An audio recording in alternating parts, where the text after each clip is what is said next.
tó mo dúpẹ́ lọ́wọ́ Olódùmarè ọba tó dá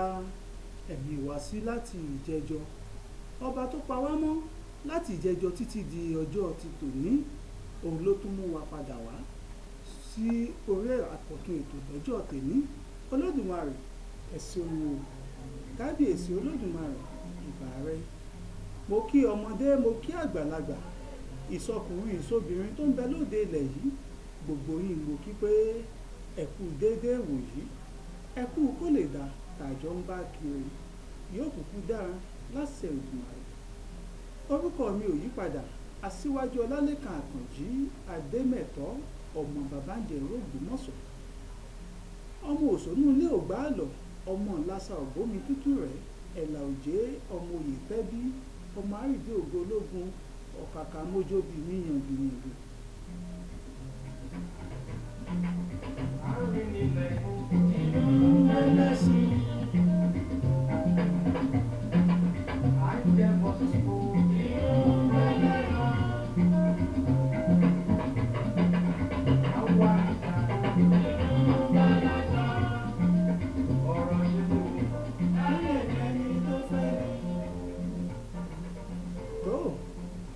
Kinní kan ni màá kọ́kọ́ sọ lórí ètò lọ́jọ́ tòní ó ní pé àrà ọ̀tún ti wọ ètò ẹ jẹ́ ká sọ tiwa iléeṣẹ́ direct herbal life product company wọ́n ti darapọ̀ mọ́ wa tí a mọ̀ bá wọn gbé ìpolówó wọn mo mọ̀ pé títí ijọ́ mẹ́jọ á lò polówó wọn lórí ètò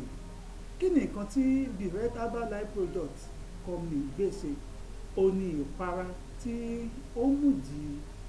yọ sí ju bọ bí ó ṣe wà tẹ́lẹ̀ lọ ìpara yìí ọ̀pọ̀lọpọ̀ àwọn obìnrin ló wúlò fún àwọn obìnrin aláfẹ́ àwọn ọmọge àsìkò tí ẹ bá ń lo ìpara bùtí herbal pump tí iléeṣẹ́ direct herbal life product company ṣe láàrin ọ̀sẹ̀ mẹ́ta ẹ rí i pé ìdí yóò yọ dáadáa sí ju bó ṣe wà lọ ìpara yìí ojúlówó ewé àtògbò lásán ni wọ́n fi ṣe kò ní kẹ́míkà kò ládàpọ̀ kankan nú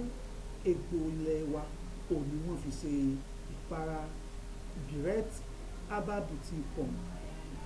direct herbal beauty pump kò ní àbọ̀dé kankan tó fẹ́ gbà fágbọ́ ara wa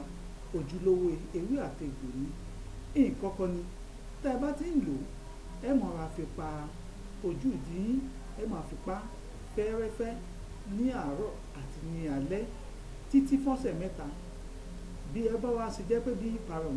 ló bá ṣe yọ sí tí ò bá tí ì tó yín ẹ tún tẹ̀síwájú títí dé yóò fi wà ní bẹ́ẹ̀ ṣe fẹ́ kó wà ṣùgbọ́n láàrin ọ̀sẹ̀ mẹ́ta ẹ ti rí sẹ̀yàmù Ọlọ́run ewé àtegbò ni wọ́n fi ṣe ìpara direct herbal beauty pump láti iléeṣẹ́ direct herbal life product company tó wà ní nọ́mbà 19 Akínfẹ́ńwá street ní Sawmill bus stop nílùú Mẹ́ran ẹ lè pè sórí ẹ̀rọ ìbánisọ̀rọ̀ yìí 081 78 91 5959 ìpara ilé nọ́mbà yìí lẹ́pẹ́ ìkànnù àwọn alágbàtà wọn sí tó wà nílùú Ìjọ̀pẹ̀mú ṣùgbọ́n ìtọ́jú ojúlówó ti iléeṣẹ́ direct herbal life products company òní 081 8684 0761 081 8684 0761 àti 080 6695 2410 080 6695 2410 lẹ́ẹ̀kan sí i tí ẹ bá dé Dọ̀pẹ̀mú ẹ béèrè nọ́mbà 30 Ọláfíìmíhàn street ní pápá sàfà ní Dọ̀pẹ̀mú ẹ béèrè màmá Serena lórí 081 78 91 5959 08178915959 gbé sókè. Ẹni tó bá ti bá níwájú, ọ̀yẹ́ mẹ́ta wọ̀ tún. Akẹ́rọ ìrọ̀padà sẹ́wọ̀n lẹ́yìn àbọ̀wọ̀ tún. tó ẹ káàbọ̀ padà sórí ètò wa tá a pè ní ẹ jẹ́ ká sọ tiwa. ètò kan tá a gbé kalẹ̀ tá a fi ń tàn yẹ́bẹ́yẹ́bẹ́ tá a fi ń tọpinpin nípa àwọn ìṣẹ̀lẹ̀ àwùjọ wa. Kí ló ń ṣẹlẹ̀ láwùjọ wa? Àwọn ìjọba wa ló ń ṣe nǹkan tí ò bójúmu ni? Ayálégbé sáyálégbé ni àbí láàrin lọ́ọ̀dù sílé háyà? Láàrin ẹgbẹ́ ni tàbí láàrin ọ̀gbà? Gbogbo rẹ̀ látàn yẹ́bẹ́yẹ́bẹ́ o tí a sì wá ojútùú sí. Torí ẹ̀ la fi ní àwọn ará bíi náà sọ tiwọn. Ẹ jẹ́ káwa náà wà níbí ká máa sọ tiwa lórí ètò ẹ jẹ́ ká sọ tiwa. Mò ń bọ̀. Ẹni tó bá ti bá níwájú, ọ̀yẹ́ mẹ́ta wọ̀ tún. Akẹ́rọ ìrọ̀padà sẹ́wọ̀n lẹ́yìn àbọ̀wọ̀ tún. Àjẹ́bọ́kàrẹ̀ bàbá ṣí náà, àbọ̀wọ̀ tún. Adé olúwa fi sọ̀yà, àbọ̀wọ̀ tún. Àlejò mi ti wà pẹ̀lú mi lọ́jọ́ tòní. Nǹkan tá a fẹ́ sọ̀rọ̀ lé lórí lọ́jọ́ tòní òun ni mo pè ní Ọlọ́run lúgọ. Ọlọ́run lúgọ àkọlé ọ̀rọ̀ tá a fi gbára wa níyànjú lórí ètò ẹ jẹ́ ká sọ tiwa. Ọlọ́run lúgọ ó ń wò sí ọwọ́ rẹ àbí bẹ́ẹ̀ náà ni ó ń wò sí ọwọ́ tèmi náà. Ọlọ́run lúgọ ó ń wò sí ọwọ́ rẹ, ó ń wo ìwọ òṣìkà gbogbo yín lọ́lọ́run ọba ó wù sí ọwọ́ kálukú wa. Òṣìkà tó ń tẹsẹ̀ mọ́rìn àṣebúburú kúkú ara fún àbí ọba mi òkè wọ́n ní ó ń wò sí ọwọ́ rẹ pẹ̀lú àbí bí wọ́n bá mọ̀ ọ̀rọ̀ kẹ́lẹ́kẹ́lẹ́ tó fi mọ̀ láti bá tọmọnìkejì jẹ́ máa rántí pé Ọlọ́run lúgọ ó wù sí ọwọ́ rẹ.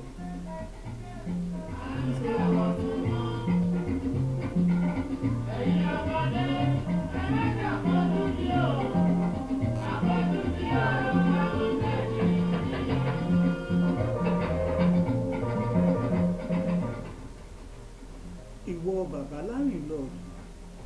ọ̀rọ̀ náà kàn ọ́. Ìwọ lárìnlọ́ọ̀dù tó ní ayálégbé lára. Ìwọ lárìnlọ́ọ̀dù òun bẹ̀ tí mú yàrá oníyàrá lọ́gànjọ́ òru àbí òun rí oògùn mọ́nú ilé àbí kí o lè fi gba kó o tó gbé àmì háyà kó o tó gba ayálégbé sínú ilé rẹ. Kò sí nǹkan míì àbí látàrí àti ìlú àsìkò àwọn ẹni ẹlẹ́ni. Ọlọ́run lúgọ ó wù sí ọwọ́ rẹ. Ìwà ayálégbé ọ̀rọ̀ náà kàn Ọlọ́run ọba ó kúkú jókòó lórí ìtẹ́ bó ṣe wù ọ́ ló ń wò mí ń wo kálukú wa pẹ̀lú sí ọwọ́ wa.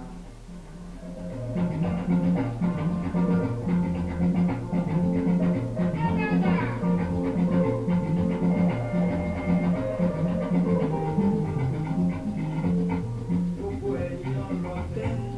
lójú yín ọjà. Gbogbo ẹ̀yin abanijẹ́ lójú yín ọjà. Àbí ìwọ tó mọ̀yàn bàjẹ́, ìwọ tí ó jẹ́ pé ò rí nǹkan kan sọ ní dáadáa nípa ọmọnìkejì rẹ. Ìbàjẹ́ leléyìí ọba mi ò kéwù ọ yóò dá kó o tètè ṣàtúnṣe kó tó di pé tí ó pẹ́ jù. Àbí ìwọ tọkọtaya lọ́ọ̀dẹ̀, ìfẹ́ orí ahọ́n lẹ́jọ́ ní síra yín. Ọ̀rọ̀ yìí kì í sọjọ́ tòní, ọ̀rọ̀ ọjọ́ míì ni. Torí pé gẹ̀dẹ̀gẹ̀dẹ̀ ohun ẹ̀gbin tó ń bẹ láàrin tọkọ-tìyàwó kì í mà sí ohun tá a kàn lè fọ̀sàká lábẹ́. Síbẹ̀síbẹ̀ Ọlọ́run lúgọ ó wò wọ àtàyà rẹ bẹ́ẹ̀ ṣe ṣe é sí lọ́ọ̀dẹ̀rú.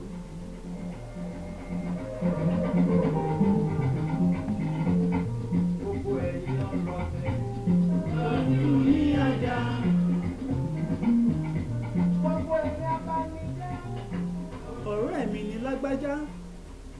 alábàáṣiṣẹ́pọ̀ mi ní tàmẹ̀dù ṣáàmánù mi ní pírẹsidẹ́ǹtì ẹgbẹ́ wa yín fẹ́ràn mi tó kò lè gbàbọ̀dì fún mi àbí irú aṣáájú bẹ́ẹ̀ tó bá wà nínú ẹgbẹ́ àbó wà ń kọ̀rọ̀ ibì kan tó bá wá ń ṣe àìdá tó ń ro dáadáa tó ń ra àìdá sọ́mọ lẹ́yìn rẹ̀ àbí ọlọ́run kúkú ń wọ̀ ó wù sí ọwọ́ rẹ̀ ìwọ ọ̀gá tó ń fọ̀bẹ̀ ẹ̀yìn jọ ọmọ ṣẹ́ ẹ níṣu máa ṣe ń so ọlọ́run lúgọ̀ ó wù sí ọwọ́ rẹ̀ gbé sókè.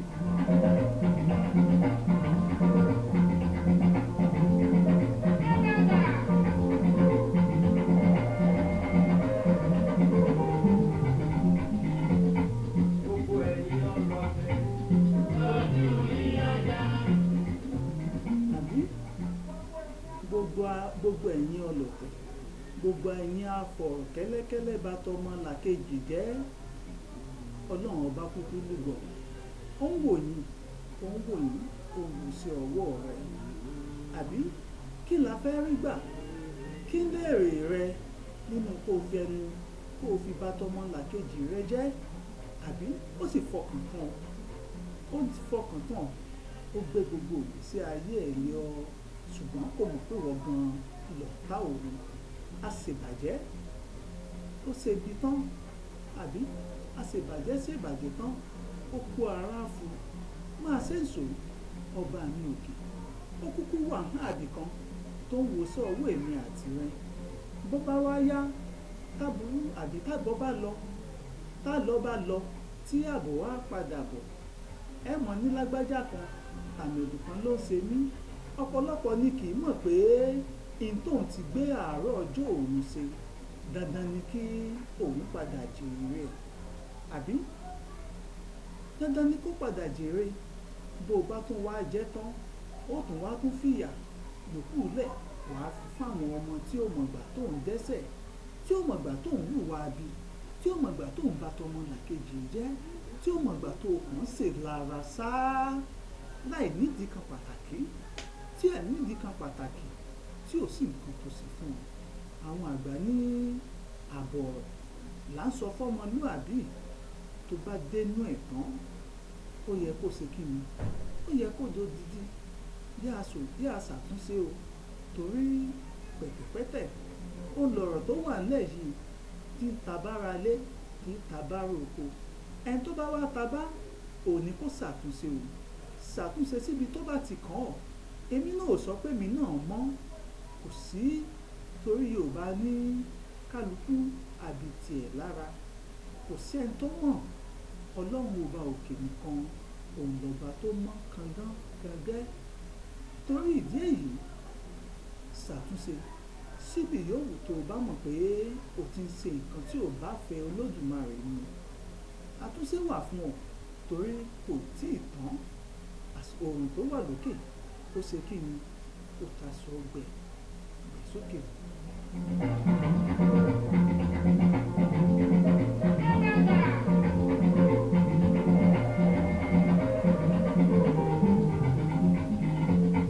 Gbogbo ẹ̀yin ọlọ́tẹ̀ lójú yín ajá. Gbogbo ẹ̀yin abánijẹ́ lójú yín ajá.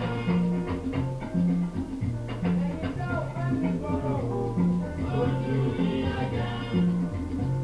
Omi sábà lẹ́nu lọ́wọ́. Àwọn ẹlẹ́dìí ẹ̀.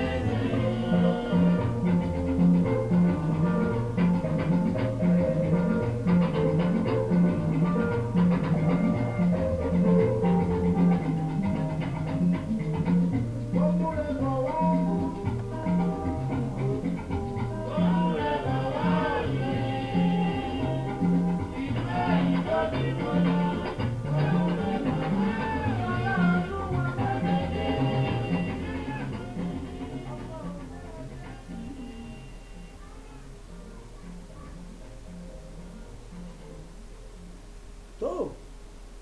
mo kí yín káàbọ̀ lẹ́ẹ̀kan sí sórí ètò ẹ jẹ́ ká sọ tiwa níbi tá a ti ń lura wa lọ́gẹ̀ẹ́nu níbi tí a ti ń gba ara wa mọ̀ràn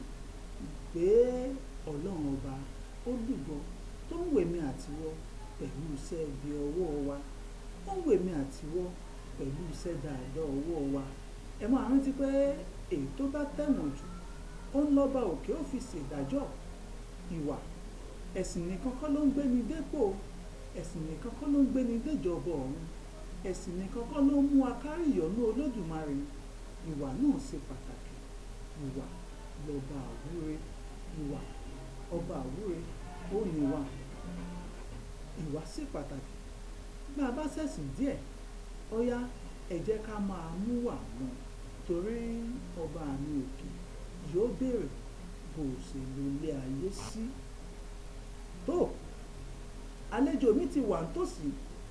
àlejò mi ti wà ń kalẹ̀ báyìí lórí ètò ẹ jẹ́ ká sọ tiwa ní àyájọ́ ọjọ́ ìsinmi bí a ṣe máa ń ṣe ní gbogbo ìgbà àlejò tí màá pè wọlé olórin ni wọ́n onílù ni wọ́n èé sòdú òdú ni wọ́n lórí ètò yìí mo kì í ṣe àìmọ̀ fún olóko wa wọ́n ní nǹkan kan sí méjì léyìí tí wọ́n bá wa sọ lórí ètò lọ́jọ́ ti tòní tó àlejò mi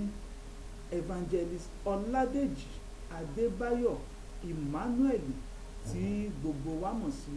ire òwúrọ̀ òun làlejò mi ẹ máa bọ̀ sórí ìkàlẹ̀ pẹ̀lú mi ní ìhà àbíkọ́ngbì tó àlejò mi náà ni ẹ̀ ń wò pẹ̀lú mi nínú ilé báyìí a ti bọ́ sí abala àlejò pàtàkì àlejò pàtàkì lọ́jọ́ ti tòní ẹ jọ̀ọ́ ẹ bá wa dárúkọ yín fún àwọn tí ó ń wò wá nínú ilé bó tiẹ̀ jẹ́ pé kì í ṣègbà àkọ́kọ́ rẹ̀. Ẹ káàsán gbogbo ẹni tí ẹ wà nílé àkú ìsinmi òní orúkọ tèmi ní evangelist ọládèjì adébáyọ̀ emmanuel gbogbo yẹn mọ̀ sí ilé òwúrọ̀ ẹ ṣé gan. ire òwúrọ̀ bó ni ire òwúrọ̀ ṣe jáde. Ẹ mọ̀ pé gẹ́gẹ́ bí stage name oníkálukú nígbà tí mo iṣẹ́ orin yìí nígbà tí mo kọ́kọ́ bẹ̀rẹ̀ lórí ẹ̀ wọ́n rò pé àwọn náà ní orin yìí orin tó ń ṣe kí ni bó bá yẹ kó tòótọ́ ni ó ṣàyẹ kí n ní orúkọ tí màá jẹ́ lórí kìíní ojú oorun wá sùn ni ẹ̀mí ẹ̀ sọ fún mi yá ire òwúrọ̀ ni stage name ẹ̀ máa jẹ́ tó mú ọlọ́run tó bá gbé tó tán ló fẹ́ kí n fi sí ọ̀run yìí ṣiṣẹ́ kò gbọ́dọ̀ bá mi sọ kí n mú orúkọ tí ń jẹ́ ó wá ní ire òwúrọ̀ wọn ni ire òwúrọ̀ kí ni tí mo rí òwúrọ̀ ó ní ṣé wò mọ̀ pé ìgbàkígbà tí òun ọlọ́run bá dé sí yẹn tó ń dé sínú ayé yẹn ìgbà òwúrọ̀ ẹ̀ nìyẹn kò ṣe ní ìdí kí bóyá ọjọ́ orí báyìí ló jẹ́ àsìkò tó ń bá dé sínú ayé yẹn wípé mo dé sáyé ẹ̀ báyìí o àsìkò òwúrọ̀ tí ẹ bẹ̀rẹ̀ nìyẹn kí n tó mú ní òwúrọ̀ wá ní. ẹ̀sẹ̀ pọ̀ bí ẹ̀yin olólùfẹ́ emmanuel adébáyọ̀ ire òwúrọ̀ bá ń gbọ́ wa èèyàn ọkàn kì í ṣàdédé ní nǹkan kò kì í ṣàdédé yorùbá ní tí ò bá sin tó sẹ́ ìṣẹ́ kì í ṣàdédé iṣẹ́ bí ọ̀rọ̀ ire òwúrọ̀ ṣe jáde òun náà lẹ ti gbọ́ yìí pẹ̀lú àlejò wa lọ́jọ́ ti tòní ǹjẹ́ ẹ má fi eré ìta dáhùn èèyàn lára yá báyìí bí ẹ máa ń kọ orin ìta gbangba níbi ká ṣènáwó òkú àgbà ká bá wọn sílé àti bẹ́ẹ̀ bẹ́ẹ̀ lọ nígbà tí wàá bẹ̀rẹ̀ ǹjẹ́ tiẹ̀ ti ní àwọn kan níta tẹ̀ ń lójú àbí mi tó ń bọ̀ wá. A ti ṣèkan nígbà kan sẹ́yìn ní bí ọdún ló ti lé ní bí ọdún bíi márùn àbí mẹ́fà ṣẹṣẹ nígbà ìjà yẹn gan ní orúkọ yẹn gangan la fi ṣe ire òwúrọ̀ yẹn nígbà yẹn kò ṣùgbọ́n yẹn mọ̀ pé tí àsìkò ọlọ́run bá tí ì ṣe àmì sí nǹkan dáadáa yóò dàbẹ̀ ní ìkíní ṣùgbọ́n lọ́wọ́lọ́wọ́ báyìí àtúnṣe mi lọ́wọ́ fáwọn olólùfẹ́ wa kí wọ́n máa retí láìpẹ́. ẹ̀yin olólùfẹ́ Ire Òwúrọ̀ wọ́n ti ṣèlérí fún yín pé iṣẹ́ mi ń bọ̀ níta tí yóò jẹ́ àgbọ́dá omi ẹnu pẹ̀lú àwọn ìrírí àti ìmísí lọ́lọ́kan òjọ̀kan. Ǹjẹ́ bó la ṣe fẹ́ rí àwọn orin yín tàbí báwo làwọn olólùfẹ́ yín ṣe fẹ́ kàn sí yín tí wọ́n bá tiẹ̀ nílò yín? Wọ́n lè kàn sí mi látòrí phone number mi tó jẹ́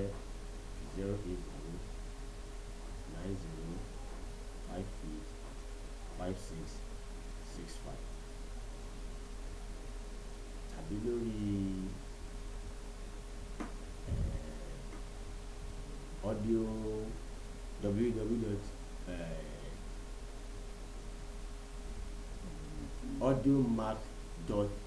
audiomark.ireowuro.com.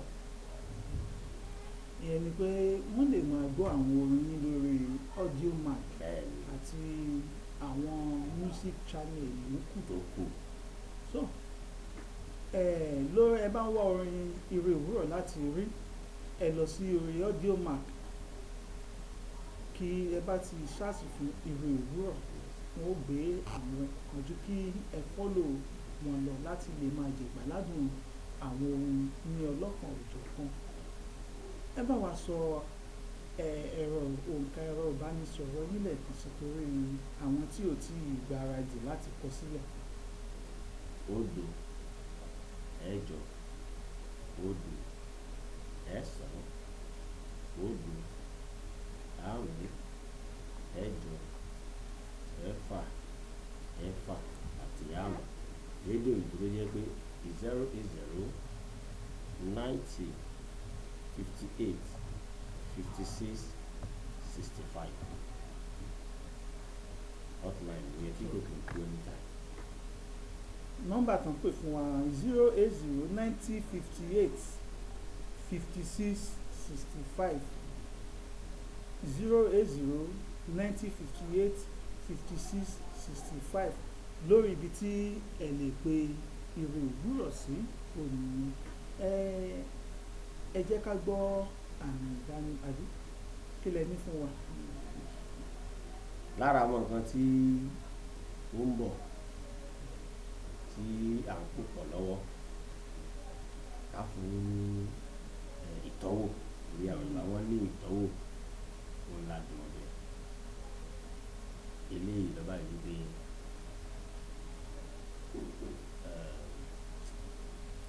ẹ má bínú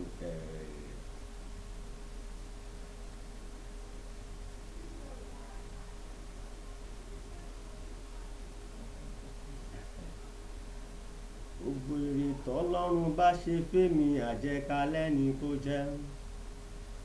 gbogbo èrè tọ́lọ́run bá ṣe fẹ́mi àjẹkalẹ́ ni kó jẹ́ Ire Òwúrọ̀ tó bá ṣe fún mi bàbá jọ̀ọ́ bá mi lọ́sàn ọ̀hún ire ọ̀sán ọ̀hún tó bá ṣe fún mi bàbá jọ̀ọ́ bá mi kalẹ́ ire alẹ́ èyí tó bá ṣe fún mi jẹ́ kó tó mi jẹ́ káwọn ọmọ tún bá níbẹ̀ Ọlọ́run mo bẹ̀ ọ́ gbogbo èrè tọ́lọ́run bá ṣe fẹ́mi àjẹkalẹ́ ni kó jẹ́ gbogbo èrè tọ́lọ́run bá ṣe fẹ́yìn náà tẹ́ ń wò wá àjẹkalẹ́ ló máa jẹ́ lágbára Ọlọ́run. láṣẹ ìgbìmọ̀ tó láti bí ìṣẹ́jú péréte díẹ̀ tí a ti ń bọ̀ wá pẹ̀lú àlejò wa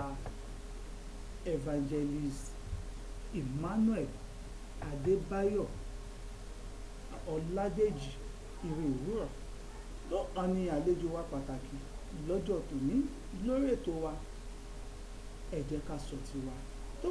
ǹjẹ́ títí ọjọ́ mẹ́jọ tí a ó tún máa pàdé lórí àkọ́tún ètò wa ẹ jẹ́ ká sọ tiwa. Ẹni tó ń bá mi gbé sókè ó ní Khalid Ayọ̀mídé Lawal tó orúkọ mi ò yí padà Asiwaju Olalekan Akanji Ademeto ọmọ bàbá ń jẹ̀rọ Ògbómọ̀ṣọ́ ló kì í pé títí ọjọ́ mẹ́jọ tá ò tún mú tuntun wá fún yín ire o ire kàbìtì. What do you